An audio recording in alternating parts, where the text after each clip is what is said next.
Estamos haciendo un estudio llamado El romance de la redención y esto lo sacamos del libro de Ruth.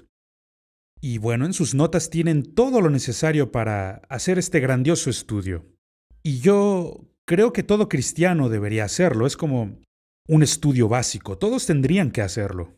Llegamos a la lección número 3 y a esta lección le llamo un líder amoroso. Un líder amoroso, y haremos un contraste aquí con Elimelech sobre qué hizo y por qué lo hizo y lo que debió haber hecho para ser un líder amoroso. El primer espacio en blanco en sus notas es la única palabra que marca la diferencia entre un dictador y un director. Es la palabra amor. Es la única cosa que marca la diferencia. No pueden formularse tantas reglas y no puedes vigilar a una persona a las 24 horas. No. El amor debe ser el principio que guíe nuestra vida. Caminar en amor. Así como Jesucristo lo hizo por ti y por mí. Así que uno de los grandes clamores de nuestro mundo es el clamor por liderazgo. Todos parecen reconocer que necesitamos a un líder, necesitamos buenos líderes, alguien que nos pueda ayudar a tomar decisiones correctas. Y he descubierto que mucha gente, es muy inteligente, pero no tienen sabiduría. Sus decisiones son tomadas con base en eventos temporales, sin tomar en cuenta lo que ocurrirá mañana, lo que va a ocurrir después. Y este es Elimelech. La decisión de Elimelech de ir a Moab fue una mala decisión. Y lo vemos por el resultado final. ¿Qué pasó? Si Elimelech hubiera sabido qué es lo que iba a pasar, te aseguro que hubiera hecho las cosas diferente. No hubiera hecho esto porque todo terminó trágicamente para él y para su familia. Así que para abrir esta lección quisiera hablar del liderazgo equivocado. La manera equivocada de llevar el liderazgo como líderes. Número 1. Deja ya de vivir para lo temporal y comienza a vivir para la eternidad. Vive para la eternidad. Y como cristiano es importantísimo que aprendas a hacer esto. Muchas personas ven su situación en el aquí y en el ahora y dicen, esto conviene ahorita, como dijimos antes en el libro de Jueces, lo que bien les parece. Pero no están mirando el resultado eterno de esto. ¿A dónde terminará llevándolos todo esto? Yo puedo ver esto en mi propia familia y solo con mi hermano. ¿Cuánta tragedia tuvo que ocurrir con él? Y él creció en la misma iglesia que yo. Parte de esto creo que fue rivalidad entre hermanos. Yo era el predicador y como era el predicador, él tenía que hacer otra cosa.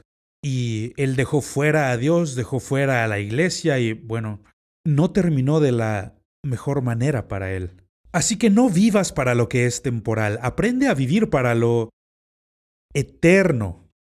Porque lo que vas a descubrir es que lo temporal tiene el potencial de convertirse en permanente. Y esta fue la decisión de Elimelech. Él planeaba irse a Moab solo por un tiempo. Y no hay nada en esta historia que nos indique que Elimelech buscó a Dios en oración para decidir. Él toma la decisión basándose en que aquí no hay nada para comer y escuché que hay muy buenos trabajos allá en Moab. A él no le importa que Moab sea un lugar impío, un lugar idólatra, y a él no le importa este lugar de pecado. Y en mis años de vida he visto gente que toma estas decisiones que dicen, voy a hacer mucho dinero si tomo este trabajo, si solo voy para tal o cual ciudad. Entonces se van de la iglesia local a un lugar donde no hay iglesia solo para hacer dinero. Alguien ha dicho, hacen tanto dinero que no hace ningún sentido. Y esa es la verdad, están viviendo para lo que es incorrecto. Y mirando esta historia en el libro de Ruth, comienza hablando de la palabra habitar. Y cabe destacar que algunas traducciones utilizan la palabra morar, aunque es una palabra que ha caído en desuso. Yo nunca he escuchado a una persona, sobre todo joven, diciendo, mira, voy a morar en este lugar. No, ya no hablamos así. Pero es una buena traducción en el sentido de que muestra la distinción entre permanecer o establecerse y pasar algo de tiempo, porque eso significa esta palabra. Esta primera palabra es completamente diferente a la palabra permanecer. La primera palabra es quedarse solo por un tiempo, quedarse temporalmente. Pero como ya dije, si no tenemos cuidado, lo que es temporal puede hacerse permanente. Y así fue para Elimelec. Él acabó en una tumba. Y lo que él quería hacer nada más por unos días terminó convirtiéndose en una década aproximadamente, viviendo allá en Moab. Y lo que pasó fue que Moab se ha convertido en su hogar. Y veo que esto ocurre en la vida de muchas personas que toman la decisión de casarse con alguien que no es cristiano, por ejemplo. No miran el resultado final. O toman la decisión de dejar la iglesia en donde están. Y es una grandiosa iglesia, pero hay una gran oportunidad de hacer mucho dinero en otro lado. Mejor me voy para allá a hacer dinero. No están pensando en el resultado a largo plazo, solo piensan en lo que es temporal, en el ahora. Moab ya se había convertido en su hogar. Y lo que Moab les ha prometido termina convirtiéndose en mentira, porque todo culminó en la muerte. Esa no es una buena promesa. Fue una tragedia para ellos. Así que abandonaron Belén para escapar de la hambruna. Y pronto Elimelec y sus hijos están muertos en Moab. Su intención solo había sido quedarse unos cuantos días, pero nunca pudieron volver a casa. Y espero que me estés escuchando con atención porque he visto esto ocurrir en muchas vidas y toman estas decisiones temporales que terminan teniendo consecuencias eternas en sus vidas y en sus familias porque vivieron equivocadamente. Y eso ocurrió con Elimelec. Su historia termina en Moab, en un cementerio. Nunca pudo volver a casa. Nunca fue sepultado con sus padres. No, murió en una tierra extranjera, como extranjero. ¡Qué tragedia! Es la forma equivocada de liderar, la forma equivocada. Y el segundo punto que quiero abordar en cuanto a Elimelec es lo que yo llamo deshazte de tu amargura. Deshazte de tu amargura. Y esta proviene básicamente de cosas negativas que experimentamos en la vida y que se vuelven una píldora muy difícil de tragar, que solo es algo malo que ocurrió. Y va a pasarnos a todos nosotros porque, como ya he dicho, esto no es el cielo. No todo el mundo va a ser amable contigo. Algunas personas te van a lastimar. Y tienes que determinar qué es lo que vas a hacer. Tienes que perdonarles. Déjalo ir. Si no lo sueltas y te aferras a lo que te ha pasado y dejas que defina tu vida y terminas convirtiéndote en aquellos que no te agradan, eso es una tragedia. Elimelec debió haber estado amargado debido a los nombres que les puso a sus hijos, porque todas estas palabras tienen significado. Y él, por ejemplo, tiene dos hijos, Mahalón y Kelión. El nombre Mahalón significa enfermizo y el nombre Kelión significa algo que se desgasta. Es decir, está muriendo paulatinamente. Y yo sé que habrá alguien que querrá debatir conmigo este punto, porque ya me ha pasado antes. He tenido gente que llega conmigo y me dice, por eso se fue, porque sus hijos estaban enfermos. Y yo no creo que esto sea verdad. En primer lugar, ¿cómo sabes que un bebé está muriendo gradualmente si acaba de nacer? ¿Cómo sabes que es enfermizo si está recién nacido? No, les ponen el nombre a los niños cuando estos nacen. Yo creo que esto muestra que hay algo mal en el corazón de Elimelec. Amargura. Amargura. Y la segunda razón por la que creo esto es porque sabemos por la historia que estos muchachos eran saludables porque crecieron y llegaron a ser hombres. Y hasta se casaron en Moab. Por eso creo que eran suficientemente fuertes como para haber vivido y haberse llegado a casar. No, yo creo que demuestra que algo ocurrió con Elimelec. Yo creo que Elimelec Elimelec ya ha reincidido en su corazón. Y ahora sus pies simplemente han seguido a su corazón, en su camino a Moab, el camino equivocado. Ahora, que Dios nos ayude a aprender esto perfectamente, porque si no tenemos cuidado, cosas malas pasarán. Por ejemplo, cuando redacté mi autobiografía que llamamos Viviendo el Sueño, con toda intencionalidad no mencioné muchas de las cosas negativas que me ocurrieron en la vida. Y en el prefacio del libro puse que algunas cosas nunca debieron haber pasado en primer lugar, y mucho menos repetirse. Yo lo creo.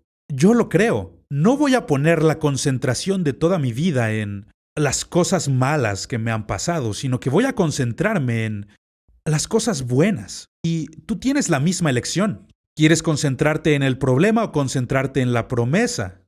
¿Quieres enfocarte en tu pasado o enfocarte en tu futuro? La decisión es tuya. Elimelec está cometiendo un error trágico.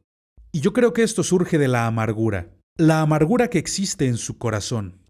Y está culpando a Dios por sus problemas y dice cosas como Dios me ha abandonado y Dios me ha decepcionado y la iglesia está llena de hipócritas. Y todos escuchamos este tipo de historias una y otra vez. Pero es la forma equivocada de guiar. Perdona el pasado o habrás cambiado para el pasado. Tienes que dejar ir. Una de las mejores historias que he escuchado sobre este tema del perdón es la de una señorita en el estado de California que fue secuestrada y violada por un hombre. Apresaron a este hombre, lo llevaron a juicio y en el juicio el abogado defensor de este hombre le preguntó a la señorita: ¿tú has perdonado a mi cliente por lo que él te hizo? Y ella dijo: sí lo he perdonado. Ay, ¿cómo puedes hacer algo así? ¿Cómo puedes perdonarlo? Y su declaración, su respuesta es un clásico. Ella dijo: este hombre me robó una sola noche de mi vida y me rehúso a otorgarle otra. Oh, eso es poderoso, porque esto es lo que hace el perdón. El perdón no cambia a la parte culpable, porque los culpables aún estarán ante Dios, aún darán cuenta de lo que ellos hicieron. Pero lo que hace el perdón es que a ti te libera. Y eso es lo que Elimelec no pudo hacer, y es lo que crea este problema. Y la tercera cosa que veo que es un error en la vida de Elimelec es lo que yo llamo: deja de buscar ayuda en el mundo. Deja de pensar que el mundo va a ser tu respuesta. Verás, cuando llegamos al final de la historia, cuando vemos a Elimelec morir, sus hijos no regresaron a Belén. ¿Y por qué no? ¿Por qué no regresaron a casa? ¿Por qué no fueron todos a casa? Simplemente porque estaban siguiendo el ejemplo que les dio su padre. Y yo he escuchado a personas decir lo siguiente: no hagas lo que yo hago, sino lo que yo te digo. Eso no funciona para nada. Porque lo que haces es fabricar una ilustración mental en la mente de quienes te están siguiendo, en este caso, sus hijos. Son sus hijos quienes siguen el mal ejemplo de su padre. Y ellos terminan muriendo en Moab de la misma manera en que murió su padre. Es algo terrible. Y otra cosa, algo más que descubrimos al leer la palabra de Dios es que no era la voluntad del Señor que estos jóvenes judíos se casaran con señoritas moabitas. No era voluntad de Dios. Y cuando te detienes a estudiar esta historia, te enteras del por qué. Allá en el libro de Números capítulo 25, vemos una historia bastante trágica, muy triste. Durante los días de Moisés. Esto fue mucho antes de Elimelec y de sus hijos. Y durante los tiempos de Moisés, vemos a estas mujeres moabitas que entran al país para seducir a los hombres judíos para que participaran de lo que llamaríamos brujería o fiestas idólatras, lo que ellos llamaban adorar a sus dioses. Pero adorando a sus dioses, se involucraban en toda clase de inmoralidad y embriaguez y cosas así. Todo era parte de la fachada. Y estas mujeres moabitas vienen al país y se llevan a estos hombres y los hacen participar de estas fiestas tan malas. Y es una historia tristísima, pero culmina no solamente con una batalla en contra de Moab y mucha gente termina perdiendo su vida en esta batalla, sino que también cayó una maldición sobre Moab por lo que habían hecho. Y se les dijo, no permitan que entren en la asamblea de los judíos. Así que se basa en esto. Pero Malón y Kelión, ellos tomaron su decisión como su padre lo había hecho, basándose en lo temporal, en lugar de lo eterno, y se casaron con estas muchachas moabitas. Así que ambos terminan muriendo prematuramente en Moab. No creo que fuera la voluntad de Dios, tampoco el propósito de Dios para ellos. Creo que ellos tomaron una mala decisión y cosecharon los frutos de esta decisión. Y cuando vemos a Noemí, la palabra Noemí significa agradable. Pero cuando vemos que Noemí al final del capítulo 1 regresa a Belén una vez más, cuando llega allá, esto es lo que dice. Todo el mundo está diciendo, mira, es Noemí. Dicen, Noemí está en casa y ella dice, no me llamen Noemí, porque significa agradable. Ella dice, llámenme Mara. Mara. Y tenemos un nombre que seguimos usando, que viene de la misma raíz etimológica. María. María proviene de la misma raíz que Mara. Y esto me parece muy interesante, que María fuera el nombre de la madre de Jesús. ¿Ves cómo Dios toma situaciones malas, situaciones negativas, y las convierte en situaciones positivas? Pero vemos lo que le ha ocurrido a esta mujer. Noemí, la que era agradable, ahora se ha vuelto amargada, así como su esposo, y sin duda como sus hijos. ¿Y qué es lo que hace? Está culpando a Dios por el resultado de sus malas decisiones. Ellos nunca consultaron a Dios en oración, nunca lo hicieron, nunca buscaron a Dios, sino que tomaron la decisión basándose en una solución temporal. Y ahora culpan a Dios por sus malas decisiones. ¡Qué gran tragedia! ¡Qué tragedia! Y veo que así es como vive el mundo. Yo no quiero vivir así ni quiero dirigirme así. Ahora, en la segunda parte de la lección hablemos de lo que yo llamo liderar correctamente. Liderazgo correcto. La manera incorrecta es lo que hizo Elimelec. Llevó a su familia por el mal camino y nada bueno ocurrió. La forma correcta. Número 1. Aprender que debemos ganarnos el respeto. Y es uno de los valores en mi vida. Es una de las cosas por las que vivo y significa mucho para mí. Quiero que las personas que mejor me conozcan sean quienes me respeten más. ¿No me conoces? Quiero tu respeto. Pero no me conoces, no conoces por lo que he pasado y mi familia sí. Quiero que mi familia sea la que más me respete porque me conocen mejor. Y eso tienes que ganártelo. Otra forma de decirlo sería, el respeto debe ser inspirado, nunca demandado. No puedes andar por ahí diciendo, tienes que respetarme porque no, así no funciona.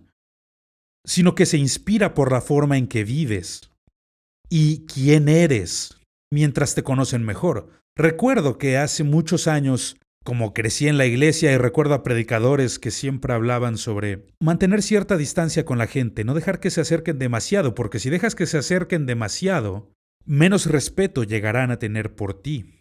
Y yo entiendo el principio de que no puedes ser amigo de todos, yo lo entiendo bien, pero mientras más cerca estén, menor respeto tendrán por ti. Y eso lo he escuchado muchas veces desde púlpitos. Hasta que un buen día armé el rompecabezas y dije, espera, esto no es así con Jesús. Mientras más me acerco a Jesús, mucho más respeto llego a tener por Él. ¿Por qué? Porque Él es quien Él dice que es. Y también Él va a hacer lo que ha dicho que va a hacer. Y mientras más me acerco a él, mayor respeto llego a tener por él. Y entonces me di cuenta de que la razón por la que las personas te pierden respeto mientras más se acercan a ti es porque te ven diciendo una cosa y te ven haciendo otra cosa. ¿Me doy a entender? El respeto debe ganarse por quién eres. Se gana por tu forma de vivir. Se gana por eso. Así que yo quiero animarte. Haz lo que predicas. Vívelo.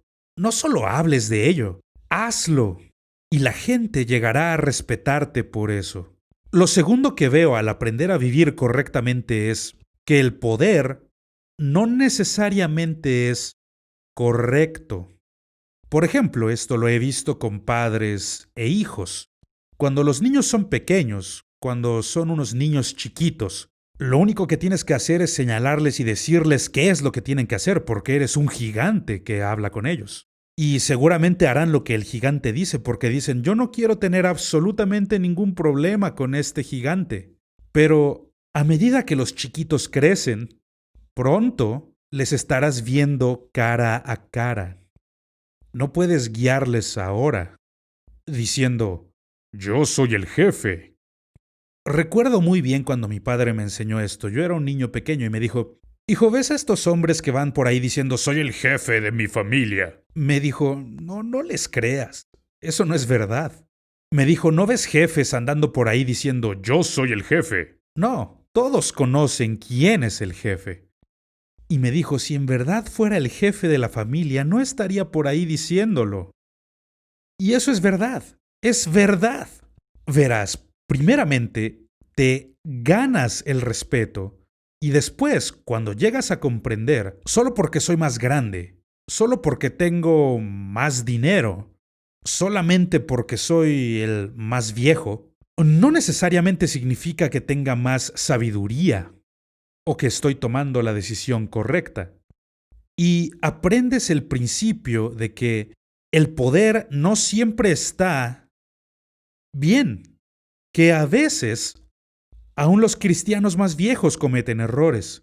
Pueden hacer cosas que no deberían estar haciendo, diciendo cosas que no deberían. Y desde luego debemos aprender y madurar, y que las equivocaciones sean cada vez menos frecuentes en la vida. Pero nadie es perfecto. Y solo por el hecho de estar en cierta posición, no garantiza que siempre estarás tomando la decisión correcta.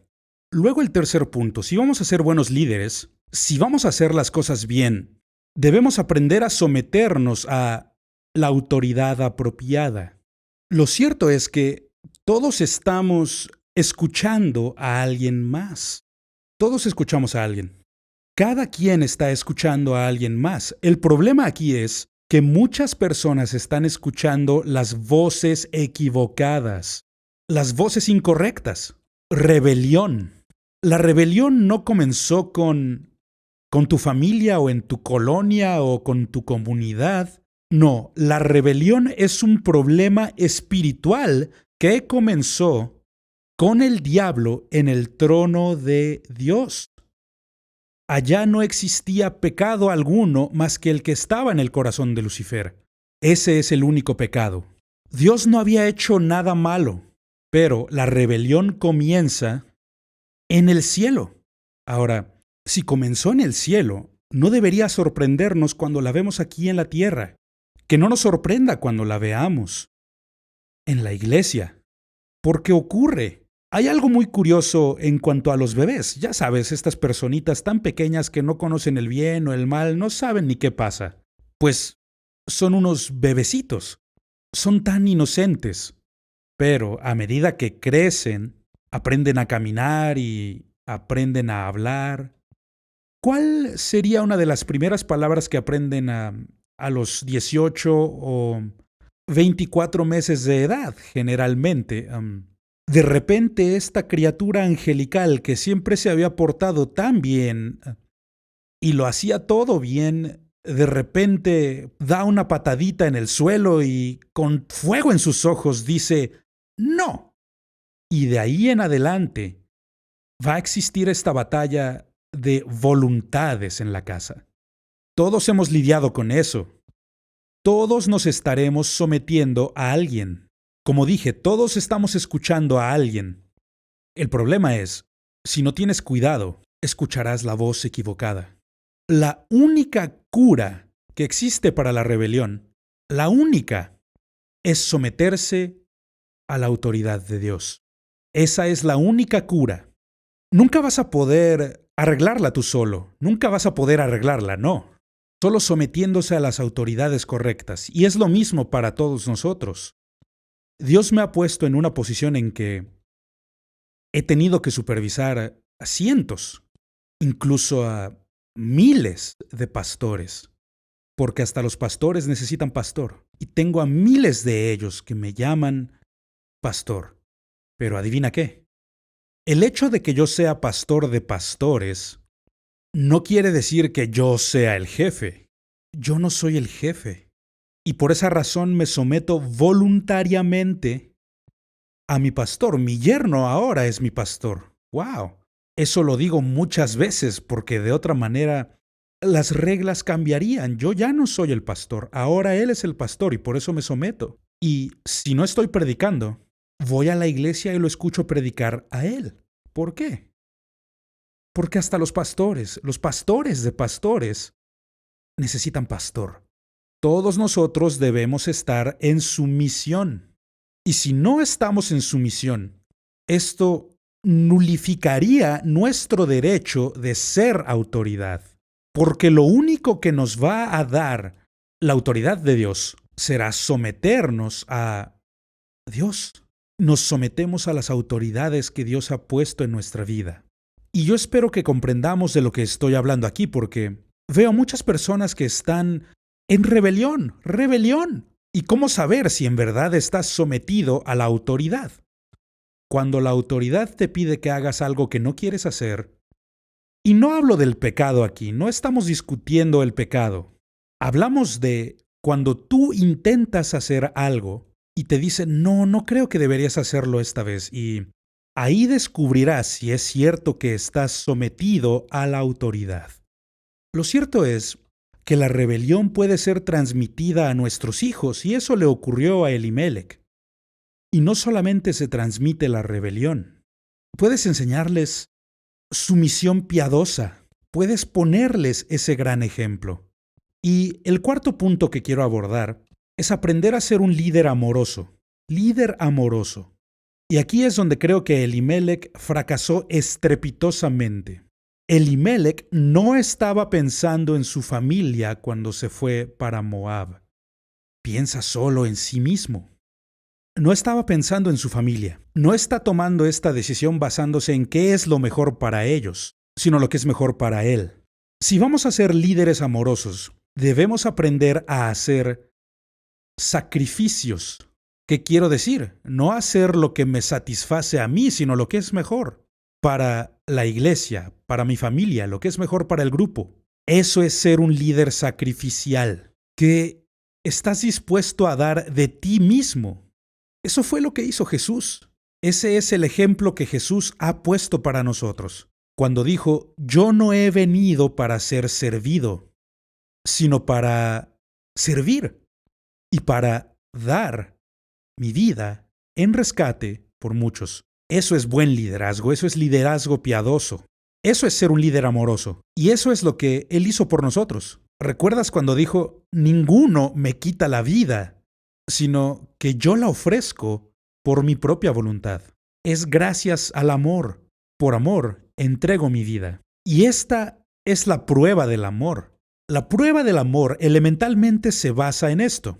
¿Cuánto de mí mismo estoy dispuesto a dar para servir a otros? Eso es un líder amoroso. Si quieres tener posición de liderazgo en la iglesia, en el reino de Dios, esta es la forma correcta de hacerlo. Es seguir el ejemplo de Jesucristo. Juan 3:16, una vez más, este clásico versículo de oro.